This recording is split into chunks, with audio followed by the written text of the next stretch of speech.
اور جو انفراسٹرکچر کے اندر بے شمار ہمارے پاس موٹر ویز بن گئے, کنیکٹیوٹی کریٹ ہو گئی, جو کہ چائنا کا بھی آبجیکٹیو تھا کہ ریجنل کنیکٹیوٹی کریٹ کی جائے, اور ساتھ کے اندر جو ہمارا گوادر پورٹ تھا اس کے اندر ڈیولپمنٹ ہوئی. اس وقت تک تقریباً $13 بلین کے پروجیکٹ امپلیمنٹ ہو چکے ہیں, اور تقریباً 3,500 میگا واٹ کے پروجیکٹس ہیں جو کہ انڈر کنسٹرکشن ہیں, جو اگلے 6 سے 9 مہینے میں تکمیل کے مراحل میں داخل ہو جائیں گے. اور وہ جو پروجیکٹس ہیں, اس کے علاوہ جو انفراسٹرکچر ہے, جو روڈز ہیں, تو وہ ملا کے کوئی تقریباً 12 بلین وہ ہے. تو فیز 1 میں اگر یہ ان 3 چیزوں کا میں تذکرہ جو کر رہا ہوں تو $25 بلین کی انویسٹمنٹ آ چکی ہے, اور تقریباً کوئی $28 بلین کے پروجیکٹ ہیں جو کہ انڈر کنسیڈریشن ہیں. اگر فیز 2 پر جانے سے پہلے, اگر یہ جو آپ نے فیز 1 کا ہی کہا, اب اس میں آپ کو خود بھی خط لکھنا پڑا جو وائس چیئرمین ہیں national development and reforms committee کے چین کے, ان کو, اور آپ نے خود نے کہا کہ جو $12 ارب کے جو پروجیکٹ ہیں ان کی جو کمپلیشن ہے اس میں جو رکاوٹیں ہیں انہیں دور کی جائے, جس کی وجہ سے میں اپنے سوال کو دوبارہ اور مزید اس میں ایڈ کر دیتا ہوں کہ کیا یہ وجہ ہے کہ چین کے پیسے نہیں کلیئر ہو رہے, ان کو جو منافع ہے یا 230 ارب روپے وہ نہیں کلیئر ہو رہے, اس لیے آپ کو بھی یہ خط لکھنا پڑا جو میڈیا پہ بھی خبریں آ رہی تھی کہ رکاوٹیں ہیں؟ دیکھیے, وہ جو سرکولر ڈیٹ کا ایشو ہے وہ تو سب کے لیے ہے, لوکل آئی پی پیز کے لیے بھی ہے, اور آپ کو پتہ ہے کہ I have been heading one of the biggest I P P Hubco کو میں لیڈ کر رہا تھا, اور اس پوزیشن میں کوئی تقریباً $5 بلین کے پروجیکٹ ہیں جو کہ under the purview of CPEC تھے. وہ الحمدللہ میں نے اس کو ڈائریکٹلی اینڈ ڈائریکٹلی سپروائز بھی کیا. اب جب یہ پروجیکٹ اپنے آپریشنز میں آتے ہیں تو جس طرح لوکل آئی پی پیز کو دشواری ہوتی ہے cash flow point of view سے, اسی طریقے سے یہ جو سی پیک کے پروجیکٹس ہیں ان کو بھی دشواری ہوئی, جس میں اپریہنشن تھی چائنیز کی. لیکن ایک چیز اس کے اندر یہ ہے کہ ابھی تک کسی بھی چائنیز کمپنی نے اپنی جو مین رسپانسبلٹی ہوتی ہے کہ جس کے اندر آپ نے لون کی جو انسٹالمنٹس ہوتی ہیں اس کو پیمنٹ کرنا ہے, وہ کسی نے ابھی تک ڈیفالٹ نہیں کیا. اسی طریقے سے جو آپ کو فیول کاسٹ کمپوننٹ میں آپ کو پیمنٹ چاہیے ہوتی ہے تاکہ آپ فیول لے سکیں, تو اس کے اندر بھی ریگولر بیسس پہ پیمنٹ ہوتی تھی. لیکن جو ان کی ایکویٹی ہے, ریٹرن آن ایکویٹی, اس کے اندر لامحالہ کچھ دیر ہوئی اور اتنی ان کو پیمنٹ نہیں ہوئی جتنی ان کو ہونا چاہیے تھی. اب مجھے اب اپنے یہ ذمہ داری لیے ہوئے تقریباً 4 ماہ ہو گئے ہیں, اور میں سب چائنیز کمپنی کے ساتھ ان ٹچ ہوں, اور اس کے بعد بہت تندہی کے ساتھ کام ہو رہا ہے کہ جتنی جلدی ہو سکے کہ یہ جو ان کا جو اوور ڈیو پیمنٹ ہے اس کو ادا کر دیا جائے. اب اس میں جو آپ کہہ رہے ہیں خط لکھا تھا, اس میں یہ تھا کہ اس اپریہنشن کی وجہ سے کچھ پروجیکٹس ایسے ہیں جو آلریڈی امپلیمنٹیشن میں ہیں لیکن ان کا ابھی تک فائنینشیل کلوز نہیں ہوا. اب جتنے پروجیکٹس تھے وہ جو کچھ چائنیز کمپنی نے بھی لگائے وہ اپنی ایکویٹی سے لگائے, لیکن اب جو مزید پروجیکٹ کو ترقی کرنے کے لیے یا کمپلیشن کے مراحل میں داخل ہونے کے لیے ڈیٹ کی ری پیمنٹ کی ضرورت تھی. تو اس کے لیے ہم نے NDRC کو خط لکھا تھا کہ یہ جو مسائل ہیں یہ ہیں, لیکن گورنمنٹ اس کو پوری کوشش کے ساتھ اس میں مصروف ہے کہ جلد از جلد ان مسائل کو حل کیا جائے. تو اس لیے آپ جو ہے یہ اس کی جو سائنو شور نے جو پالیسی دینی تھی وہ دے دیں. اور میں ان 2 پروجیکٹ کا ذکر کر رہا ہوں جو میں تھر میں کر رہا تھا, یہ 330 میگا واٹ کے 2 ہیں. مثلا اگر ذرا جب آپ نے خط لکھا اس کے علاوہ آپ نے اس میں جی یہ بھی کہا ہے کہ کوئی پروجیکٹ ہیں جس میں 3500 میگا واٹ جو ہیں وہ تقریباً امپلیمنٹیشن اسٹیج پر ہیں, بٹ 4144 میگا واٹ جو ہیں وہ پلاننگ کی اسٹیج پر ہیں. اب اس حکومت کا تو یہ کہنا ہے کہ پہلے ہم پاور میں بڑے سرپلس ہیں جس کی وجہ سے سرکولر ڈیٹ کا مسئلہ ہے کیونکہ کیپیسٹی پیمنٹس کا مسئلہ ہے, تو اور پاور کے لیے آپ کیوں پش کر رہے ہیں کہ اس کو امپلیمنٹیشن اسٹیج پر جو ہیں یا پھر جو پلاننگ کی اسٹیج پر ہیں انہیں بھی تیزی سے آگے بڑھایا جائے؟ شاہزیب دیکھیں, آپ کو پاور سیکٹر کو اگر بہت کیئرفلی سمجھنا ہوگا. اب پاکستان کے اندر جو پاور کی ڈیمانڈ ہے وہ بہت سکلیکل ہے. جس وقت سمر آتی ہے تو ہمارا 27,000 میگا واٹ کی ڈیمانڈ ہوتی ہے, چاہے میں ڈومیسٹک سیکٹر کروں یا انڈسٹریل سیکٹر کروں. جب سردی ہوتی ہے تو ہماری پاور ڈیمانڈ جو ہے وہ 10,000 سے بھی کم ہو جاتی ہے. اور یہ وہ ٹائم ہے سردی کے اندر, یا 4-5 مہینے ہوتے ہیں کہ جس کے اندر آپ کے جتنے پروجیکٹس ہیں وہ ٹیک اور پے کے اوپر ہیں. دیٹ وڈ مین کہ جنہوں نے انویسٹمنٹ کر دی تو ان پروجیکٹس کو تو اپنی کیپیسٹی پیمنٹ چاہیے ہوگی. لیکن اگر آپ نے ان انٹرپٹیڈ پاور دینی ہے انڈسٹری کو اور آپ نے ڈومیسٹکلی دینی ہے تو you have to have that capacity جو آپ نے انسٹال کر دی ہے. اب آپ کا سوال یہ ہونا چاہیے کہ ہمارے ملک میں کمپیئر ٹو ادر کنٹریز یہ سکلیکل کیوں ہے. اس کی مین وجہ وہی ہے جس کا آپ نے شروع میں تذکرہ کیا کہ ہماری جو انڈسٹریل کنزمپشن ہے وہ بہت کم ہو گئی. ہم لوگ ہر چیز اس ملک کے اندر امپورٹ کرتے ہیں, اور جو انڈسٹریل ریولوشن جو کہ فیز 2 انشاءاللہ تعالی جس کے اوپر ہماری توجہ مرکوز ہے کہ فیز 2 کے اندر 10 جوائنٹ ورکنگ گروپ ہیں, جس کے اندر ایگریکلچر ہے, جس کے اندر انفارمیشن ٹیکنالوجی ہے, سائنس اینڈ ٹیکنالوجی ہے, فارماسیوٹیکل ہے, and so on and so forth. اور سب سے بڑی بات ہے کہ انڈسٹریل کوآپریشن جس کے اندر آپ کے انرجی کے بھی منصوبوں کے اندر ریفائنری کے منصوبے ہیں, گیس سٹوریجز ہیں وغیرہ وغیرہ. یہ وہ چیزیں ہیں جن کی بیسس کے اوپر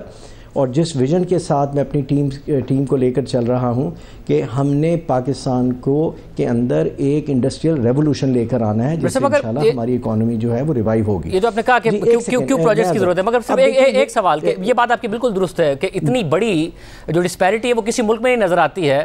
کہ گرمیوں میں ڈیمانڈ اتنی بڑھ جاتی ہے اور سردیوں میں بہت کم ہو جاتی ہے. اور آپ درست کہہ رہے ہیں کیونکہ جو پاکستان میں ڈیمانڈ ہے بجلی کی وہ انڈسٹری ڈریون نہیں ہے, وہ جو ہاؤس ہولڈ کنزمپشن ہے اس سے ڈرائیو ہوتی ہے. اے سی چلتے ہیں گرمیوں میں تو بہت زیادہ بڑھ جاتی ہے, مگر آپ سمجھتے ہیں کہ بجلی زیادہ لگ گئی, اتنی زیادہ نہیں لگانی چاہیے تھی, جس کی وجہ سے ہم ایک سرکولر ڈیٹ کے ایشو میں پھنس گئے. کیپیسٹی پیمنٹ وہ لگی, جو انرجی کی پیمنٹ ہے وہ تو کم ہو گئی ہے پر یونٹ, بٹ جو کیپیسٹی پیمنٹ ہے وہ بڑھ گئی ہے, کیپیسٹی پرچیز پرائس بڑھ گئی ہے, انرجی پرچیز پرائس کم ہو گئی ہے. شاہ میرا ویو اس سے ذرا ڈیفرنٹ ہے, اس کی میں ریزن آپ کو بتاتا ہوں. دیکھیے ہم ہمیشہ سے میری پریویس جو میری رسپانسبلٹی تھی کارپوریٹ سیکٹر میں, تو میں نے ایز اے چیئرمین OICCI کو بھی ہیڈ کیا ہے, اور آپ کو معلوم ہے کہ کوئی 192 کمپنیز ہیں ملٹی نیشنل جو پاکستان میں کام کرتی ہیں.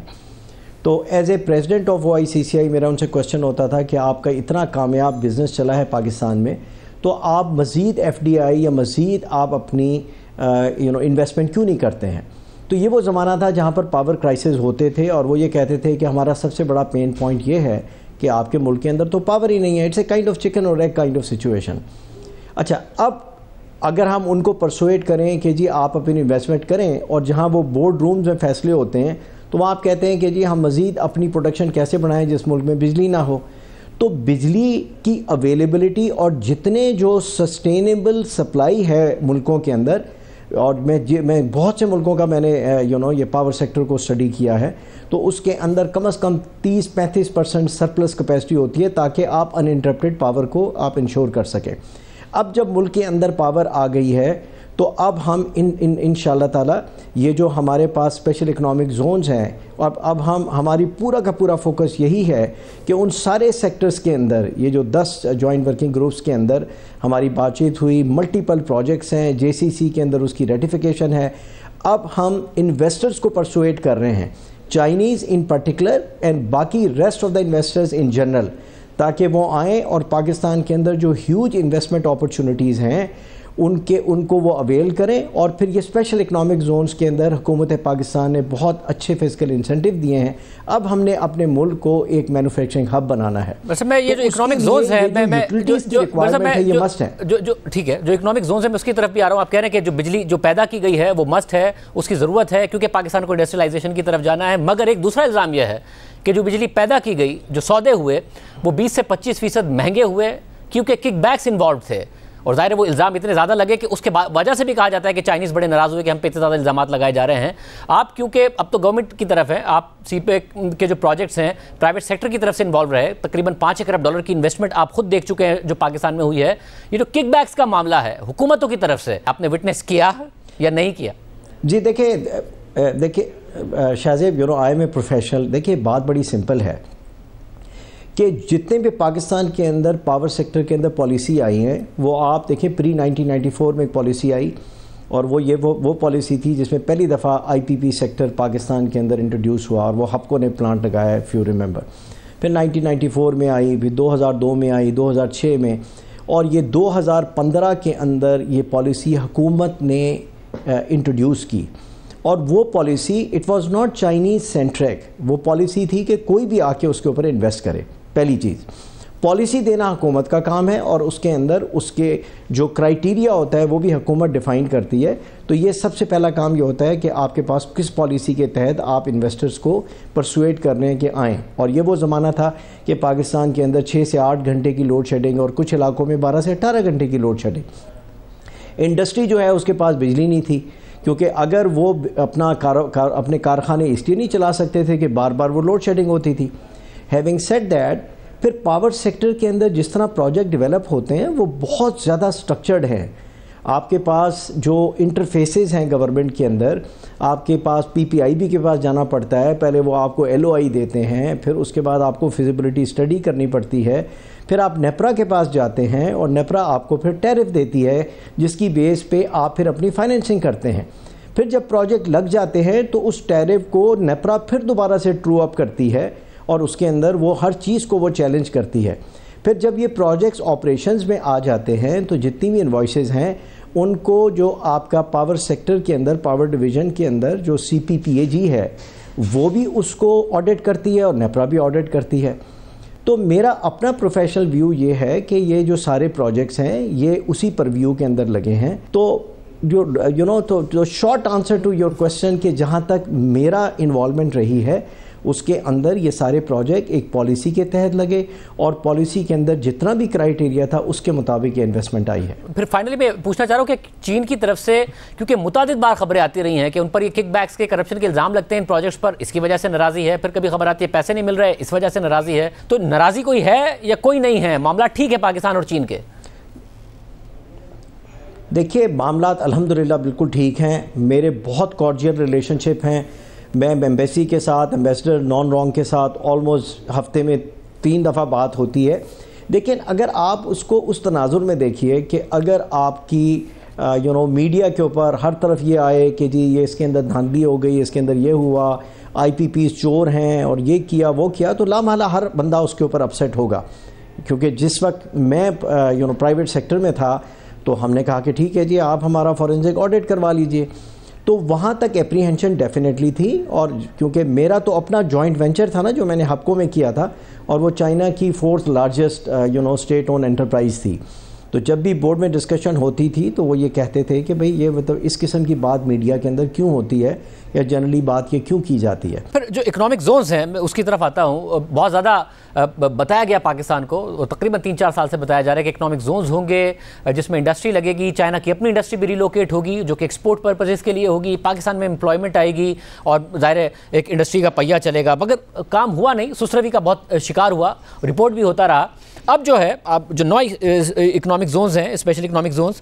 ان پر کتنی تیزی سے کام ہو رہا ہے کہ پاکستان کی انڈسٹری بھی لگ رہی ہو، چائنا کی انڈسٹری بھی ریلوکیٹ ہو رہی ہو، پاکستان میں انڈسٹریلائزیشن کی طرف ہم آگے بڑھ رہے ہوں، کتنا کام ہو رہا ہے؟ دیکھیں جی میں تو کیونکہ کارپوریٹ سیکٹر سے ہوں تو میں نے تو اپنے لیے آبجیکٹیو 1 سال کا یہ بنایا کہ انشاءاللہ تعالی 1 سال کے اندر کم از کم 40 نئی کمپنیز کو مجھے پاکستان میں اسپیشل اکنامک زون میں پاپولیٹ کرنا ہے۔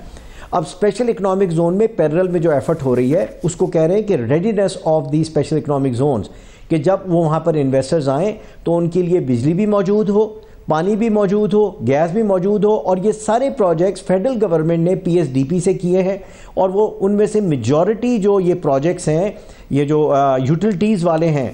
وہ انشاءاللہ تعالی یہ اس سال کے آخر تک وہ کمپلیٹ ہو جائیں گے۔ اس کے بعد وہاں پر جو مینجمنٹ کمپنیز ہیں ان کو ہم لیگلی امپاور کر رہے ہیں تاکہ وہاں پر پلگ اینڈ پلے ٹائپ کا انوائرمنٹ ہو کہ انویسٹرز آئے تو اس کو اپنی اپروولز لینے کے لیے، این او سیز لینے کے لیے ایک ڈپارٹمنٹ سے دوسرے ڈپارٹمنٹ کے اندر نہ اپنا وقت ضائع کرنا پڑے، because that is one of their requirement. جب اس قسم کا انوائرمنٹ انشاءاللہ تعالیٰ ہو جائے گا، اور پلس اب جو ہمارے پاس جو ریکورس ہے اسپیشل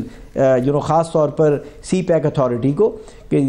اب دیکھیں 3 فورمز ہیں، ایک تو cabinet committee on CPEC ہے کہ اگر وہاں پہ کوئی پالیسی سے ریلیٹڈ ایشو آتے ہیں تو we can always go there, اگر کوئی آپریشنل ایشو ہو تو ایک بہت ہی پاورفل فورم ہے which is Pakistan China relationship steering committee. On top of it یہ جو 1 ونڈو آپریشن جس کے لیے اب ایفرٹ شروع ہو چکی ہے، اور سی پیک اتھارٹی تو ویسے ہی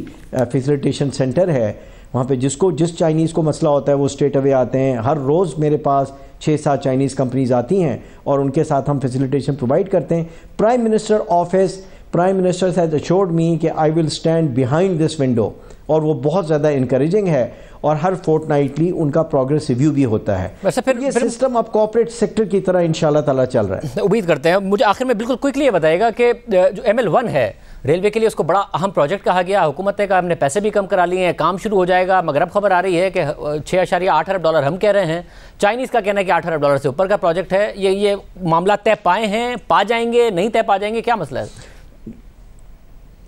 انشاءاللہ ان قریب آپ خوشخبری سنیں گے. اور یہ جس معاملہ کا آپ ذکر کر رہے ہیں کہ اس کے اندر تھوڑا ہکپ آیا تھا, اور اس کے اندر جو فیزیبلٹی کی گئی تھی جوائنٹلی, اس کے اندر وہ تقریباً 9 بلین پلس کا یہ ایسٹیمیٹ ہوا تھا. اور پھر جو پی ایس ڈی پی نے جو اپنی کاسٹ ایسٹیمیشن کی, تو اس کے اندر انہوں نے کچھ کمپوننٹس کو اس کو ایکسکلوڈ کر دیا تھا, جس کی وجہ سے وہ تقریباً 6.8 بلین کا تھا. اور وہاں پر کچھ مسائل تھے, اور اس کے بعد یہ جو لون ہے اس کی کیا کنڈیشنز ہوں گی, اس کے اوپر نیگوسیشن چل رہی تھی.